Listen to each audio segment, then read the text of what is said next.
She was laughing when she said it. That's the part I keep coming back to.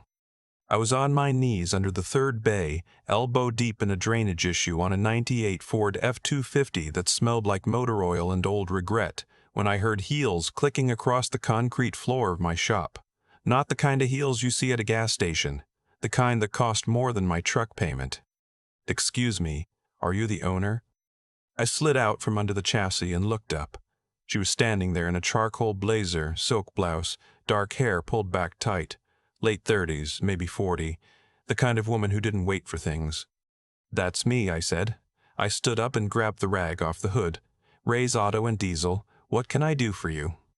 She glanced around my shop, at the tool chest I'd had since my apprenticeship, at the scheduling whiteboard where I'd written my daughter Nora's soccer game in red marker so I wouldn't forget, at the framed photo of my dad and me standing in front of a 1969 Chevy Camaro the summer before he passed. She took all of it in without a word.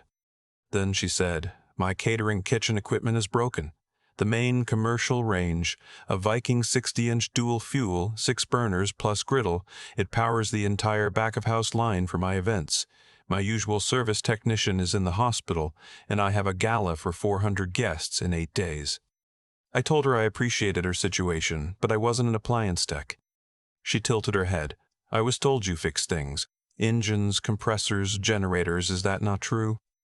"Commercial kitchen equipment is different," I said. "I do heavy equipment, diesel, HVAC compressors, not restaurant ranges." She looked at me the way a person looks at the door they expect to open and doesn't. Then something shifted in her expression and she almost smiled, not warmly, more like a chess player who just saw a move. "Fix my range," she said, "and I'll make it worth your while." I should have said no. I had 4 jobs already on the board, a cracked head gasket waiting on parts, and Nora's parent-teacher conference on Thursday. I was tired in the bone-deep way that single fathers get tired, not from any one thing but from all of it at once, stacked up without anyone to hand it off to. But I didn't say no. I said, "Let me see what you've got." Her name was Vivian Callard. I only knew that because she handed me a business card when I asked for a contact number. The card was heavy stock, cream-colored, with embossed lettering. It said Vivian Callard Hospitality Group. Below that, a website, a phone number, and an office address in Westport, Connecticut. I looked it up that night after Nora was in bed. Callard Hospitality Group ran 12 luxury event venues along the eastern seaboard. Vivienne had inherited the company from her father at 29 and tripled its revenue in 8 years. There was a profile of her in Forbes from 2 years back. She was quoted saying she didn't believe in luck, only leverage. I put my phone down and stared at the ceiling for a while. "My name is Garrett Moss. I'm 41 years old. I have owned Ray's Auto and Diesel, named after my father Raymond Moss, for 7 years. Before that, I worked 12 years as a fleet mechanic for a trucking company in Bridgeport. My wife Sandra left when Nora was 18 months old. I'm not bitter about it anymore. I'm just the only one here, and that's been true long enough that I've stopped counting. Nora is 8. She's got her mother's eyes and my stubbornness and a way of looking at a problem sideways until it makes sense. She draws horses in the margins of her homework. She still holds my hand in parking lots. That's what I was protecting when I should have walked away. I just didn't know it yet. Vivienne's kitchen was in a converted carriage house behind her Westport property, a 2-acre estate overlooking Long Island Sound. She used it exclusively for prep work ahead of her events. The catering team came in 3 days before a gala. The range was the centerpiece of the operation. It was a Viking professional series, the kind of equipment you find in high-end restaurants in the homes of people who take cooking seriously. Stainless steel cast iron grates, dual-fuel gas burners on top, electric convection in the ovens below. The thing was a decade old but had been maintained well, until recently. "When did it stop working?" I asked. "The oven section failed 2 weeks ago," she said. "The burner's still light, but the convection isn't heating evenly. My pastry chef says the temperature drops 20 degrees on the right side." I crouched down and opened the oven doors. "Has anyone worked on it since the failure?" My usual technician, Marcus, came once. He said he needed a part and would be back. Then he had his accident. I pulled out my phone and used the flashlight to look at the back panel. I could see where someone had opened the igniter housing and closed it again. Screws slightly misaligned. A seal that had been disturbed and replaced. "Marcus is the only one who worked on it." "Yes." I didn't say anything yet. I straightened up and looked at the control panel. The temperature sensor wire ran from the right oven wall to the main control board. I traced it with my eyes. "Can I come back tomorrow with proper tools? I'll know more then." She nodded. There was something in her expression I couldn't read. Not suspicion exactly, more like she was waiting to see if I was going to be useful or another disappointment. My dad taught me to cook on a range like this. Not a Viking. We didn't have that kind of money. It was an old magic chef from the 70s that he'd pulled from a job site when someone was gutting a diner. He cleaned it up, prepared the thermocouple himself, and set it up in our garage because the kitchen in our house was too small for the two of us to move around in. Every Saturday morning he'd cook breakfast out there. Scrambled eggs with cheddar and hot sauce, thick-cut bacon from the butcher on Post Road, sourdough toast. He wore the same green work shirt he always wore, sleeves rolled up to the elbows. He was a machinist by trade, 40 years at the same shop in Bridgeport, making parts for turbine engines. He had hands like mine, broad, rough, capable of doing things delicately when they needed to be. He used to say that the difference between a craftsman and a part swapper was that a craftsman understood why something worked, not just how to make it stop failing temporarily. He died of a heart attack 6 years ago, 11 months before Nora was born. He never met her. That's the thing I circle back to on bad nights. The next morning, I brought my tools and a wiring diagram I'd sourced from a Viking service manual online. I also brought Nora, because it was a Saturday and she was between me and a babysitter situation that had fallen through. Vivienne opened the carriage house door and looked at Nora the way adults look at children when they're trying to decide how to feel about them. Nora looked back at her the way Nora looks at everyone new, steady and a little skeptical. "This is my daughter," I said. "Nora, she'll stay out of the way." Vivienne said, "Of course," and nothing else. Nora sat on a stool near the door with a book, Charlotte's Web, for the second time, and I got to work. The issue wasn't the heating element. I figured that out in the first 15 minutes. The right oven's temperature sensor had been replaced, but with the wrong part. It was a close match. Same connector, same physical form factor, but a slightly different resistance curve. They would read temperatures incorrectly at higher ranges, causing the control board to compensate in the wrong direction and produce exactly the kind of uneven heat Vivienne had described. The part number was etched on the sensor body. I photographed it and cross-referenced it with the Viking parts database on my phone. OEM part 12Y5138203. Installed part 1215500197. 6 digits apart, close enough to fool someone who wasn't looking carefully, different enough to break the system slowly. I sat back on my heels and looked at the sensor for a long moment. Marcus had opened this panel. Marcus had done something in here, and whoever sourced the replacement part had either made a very expensive mistake or a very deliberate one. "Miss Callard," I said. She was up the kitchen island behind me, working on a laptop. She looked up. "How long have you worked with your technician, Marcus?" 7 years, she said. "He handles all of our equipment at every venue." "Do you keep records of the service calls, invoices, parts lists?" She closed the laptop slightly. "Why?" "Because I need to see what part Marcus said he ordered. The one that was installed here is not the correct component for this range. It's close, but it's wrong." Vivienne was quiet for a moment, the kind of quiet that isn't empty. "What does the wrong part do?" "It causes the oven to misread temperature. Your pastry chef's problem, the 20-degree drop, that's a symptom, not the root issue.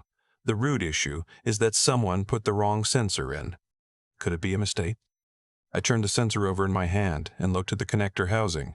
There was something else, a small mark on the wire jacket, a nick, clean and deliberate, not from installation, something that would, over time, cause the wire to fail at that point. I didn't answer a question right away. My father had a saying he used when he found shoddy work: "A man who cheats his craft, cheats every person who ever depend on it." He said it once when he found a cracked turbine blade that had been masked with a surface coating and passed through quality control. He reported it up the chain. It cost him a friendship with the shift supervisor and a shot at a promotion he'd been angling for. He never talked about it like a sacrifice. He talked about it like it was just the only possible thing to do. I thought about him sitting in the kitchen of that carriage house with the Long Island Sound visible through the window, and a woman I barely knew watching me from across the kitchen island. I looked at the nick in the wire. Then I looked at the part number again. And then I started pulling service records on my phone, not from Vivian's files, but from a Viking dealer forum, where technicians posted known issues. I searched the part number. Then I searched it again with the word counterfeit. The third result was a consumer protection thread from 14 months ago. Multiple venue operators along the Northeast reporting incorrect parts installed in commercial appliances by a service technician. Premature failures. Repeat service calls. Unnecessary repairs billed at premium rates. The technician named wasn't Marcus, but the company he contracted through, Precision Appliance Services of Connecticut, was, and Marcus was listed in the company directory as a senior field tech. I put my phone down. "Miss Callard," I said, "I need to show you something." She read the thread slowly. I watched her face. There was no drama in it, no gasp, no flushing, just a precise kind of stillness, like someone who's learned to process bad news efficiently because bad news has cost her before. "How confident are you that this is connected to my range?" she asked. "I can't tell you it's certain. I can tell you the evidence is consistent. Wrong part, deliberate damage to the wire, a technician with documented access to every piece of equipment you own." She set the phone down on the island. "Every venue," she said quietly. "That's what you said." She looked past me for a moment, toward the window and the water beyond it. Then she looked at Nora, who was still on her stool, reading entirely unbothered. Then she looked at me. "What would it cost to have you check the other venues?" I told her I wasn't an appliance technician. I'd said it before and I meant it the same way both times. She said, "You just found something in 45 minutes that Marcus apparently missed for 2 weeks." I said, "I was looking for something different." "I know," she said. "That's why I'm asking." I fixed the range first. Proper sensor, properly installed, wire repaired and secured. I tested both ovens at 3 temperatures and documented the readings. Then I wrote up a summary of everything I'd found. The part number discrepancy, the wire damage, the service thread, and I gave it to her in a printed page because she seemed like a person who preferred paper to email for anything that mattered. She asked me again about the other venues. I said I'd think about it. Nora asked if she could have a glass of water. Vivienne got it herself instead of calling anyone. She brought it with ice and set it next to Nora's book without interrupting her reading. I noticed that. I thought about it for 2 days. On Monday night, Nora and I were eating dinner, pasta with marinara from a jar which she loved and I pretended wasn't a failure of effort, and she asked me who the lady with the water was. I told her she was a client. Nora said, "She looked at you funny." I said, "Funny how?" Nora shrugged and twirled her fork, like she was trying to figure you out. I said, "Most people are trying to figure most people out." Nora said, "She looked at you extra, though." I told her to eat her pasta. But I thought about it later, after she was asleep, sitting in the kitchen with a cup of coffee going cold in my hand. I thought about how Vivienne had handed Nora that glass of water, not called for someone else, not made a show of it, just gotten it herself, and set it down quietly. I thought about how she'd said every venue with that precise stillness, like the magnitude was registering somewhere she kept private. I thought about what my father would have done. I already knew. I called her the next morning. I told her I'd do a walkthrough of each venue, 5 locations in Connecticut and 2 in New York, and assess the equipment. I wasn't going to repair anything outside my expertise, but I could document anomalies and give her something concrete to take to a proper commercial service company, or, if necessary, a lawyer. She said, "What's your rate?" I told her. She said, "Double it." I said, "That's not how this works." She said, "You doing me a service that no one else thought to do. The rate reflects that." I told her I'd send her my standard invoice. There was a pause. Then she said, "You're an unusual person, Garrett." I said, "I'm just a mechanic." She said, "That's not what I meant." It took 11 days. 7 venues, 43 pieces of major equipment. I documented 19 anomalies, wrong parts, modified components, 3 instances of the same deliberate wire nicking I'd found in the first range. The pattern was consistent and unambiguous. This wasn't sloppiness. This was a strategy designed to generate repeated service calls and inflate maintenance costs over time. I handed everything to Vivienne in a binder I'd put together at the FedEx office on Post Road. It wasn't fancy, but it was thorough. She paged through it for a long time without speaking. Then she said, "This is enough." Enough for what?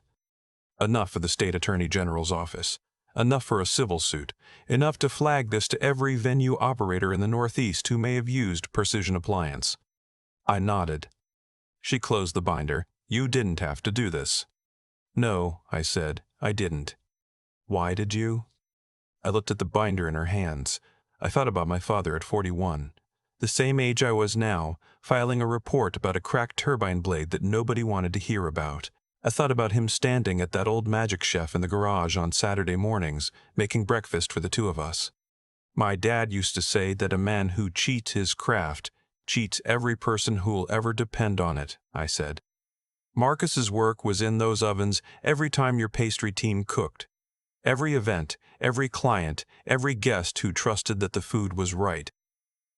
He cheated all of them. Vivienne looked at me in that way she had, like she was trying to measure something that didn't have a standard unit. He sounds like he was a good man, she said. The best I've known, I said. The state AG's office opened an investigation 6 weeks later.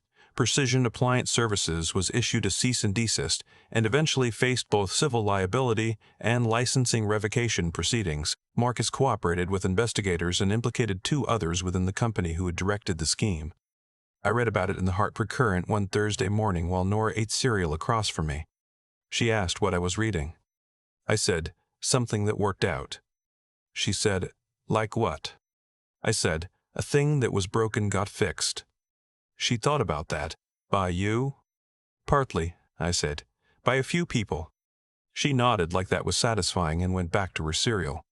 Vivienne called me 3 weeks after the investigation was announced. She said she wanted to thank me properly. I said the invoice had been paid, which was thanks enough. She said, that's not what I mean. I said, I know. There was a pause that lasted long enough to mean something. She said, there's a dinner. Next Saturday. At the Westport venue. Small and formal, would you come? I said I'd have to figure out Nora. She said, bring her. I said I'd think about it. I thought about it for about 30 seconds. We'll be there, I said. That Saturday, Nora wore her good dress, the one with the small white flowers that she picked out herself at Target last spring. She held my hand in the parking lot of the venue, which had a view of the water and string lights along the terrace. She looked up at me and said, is this a date? I said, it's a dinner. She said, with a lady with the water? I said, yes. She considered this seriously for a moment, then she said, okay, but you have to let me order dessert. I said, deal. Vivienne met us at the door. She was in a dark blue dress, simpler than I expected. She looked at Nora first, not me. She crouched down to Nora's level, in heels, which is harder than it looks, and said, I'm Vivienne. Your dad told me you like horses. Nora said, how does he know about my horses? Vivienne looked up at me with an expression I hadn't seen from her before, something lighter than her usual precision. Lucky guess, I said. Nora accepted this and walked in ahead of us like she owned the place. I held the door. Vivienne passed through and said quietly, almost to herself, she's wonderful. I said, I know. We didn't talk about the investigation that night. We talked about things that mattered in smaller ways. Her father, who had built the first Callard venue with his own hands on a shoestring in 1987. My father, and the garage, and the magic chef, and the Saturday mornings that are still the benchmark by which I measure everything I've cooked since. Nora ate her dinner, and then her dessert, and then half of mine. She drew a horse on the paper placemat with a crayon. The hostess found for her. Before we left, she gave it to Vivienne. Vivienne folded it carefully and put it in her jacket pocket. We walked to the car in the parking lot, the 3 of us. The sound was dark and flat beyond the venue lights.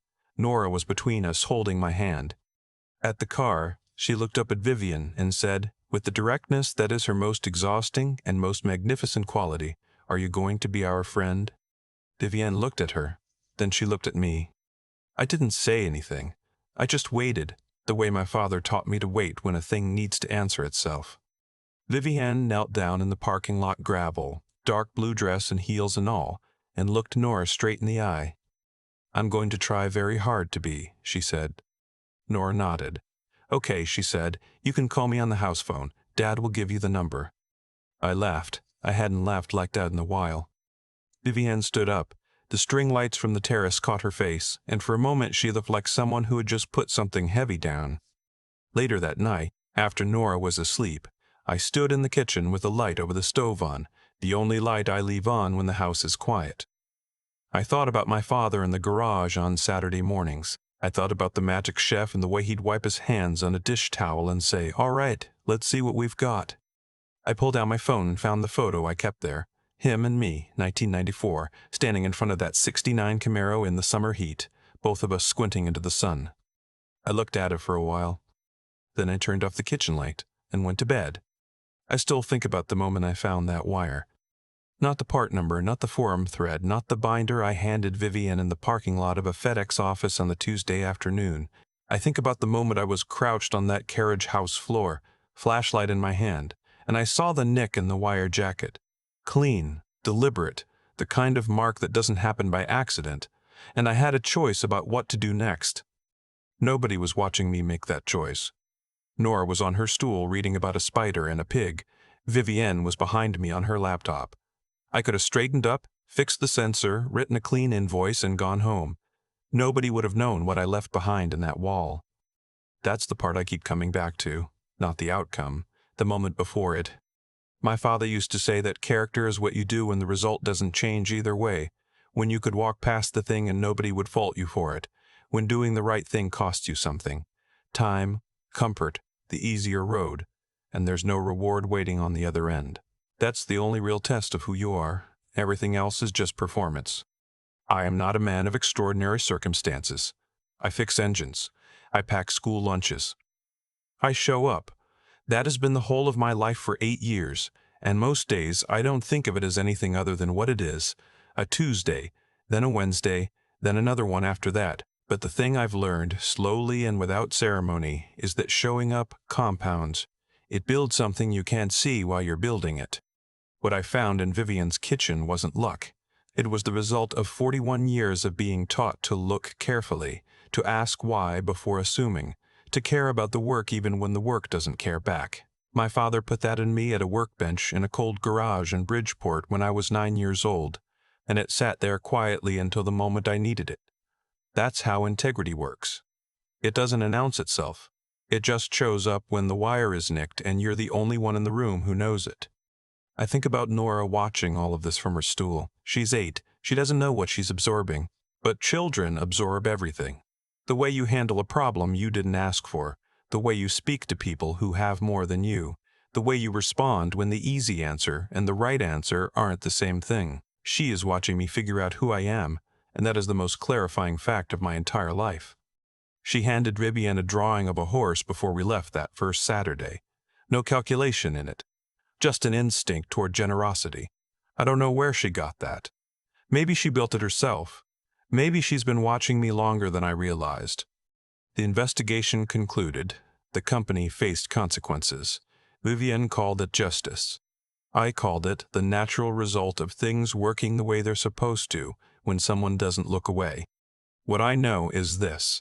I went into that carriage house as a mechanic with a flashlight and a wiring diagram, and I came out of the whole thing with something I hadn't expected, the confirmation that the life I've been quietly building, the one that looks unremarkable from the outside, is exactly the right one. That's enough for me. That, and the fact that Nora got her dessert,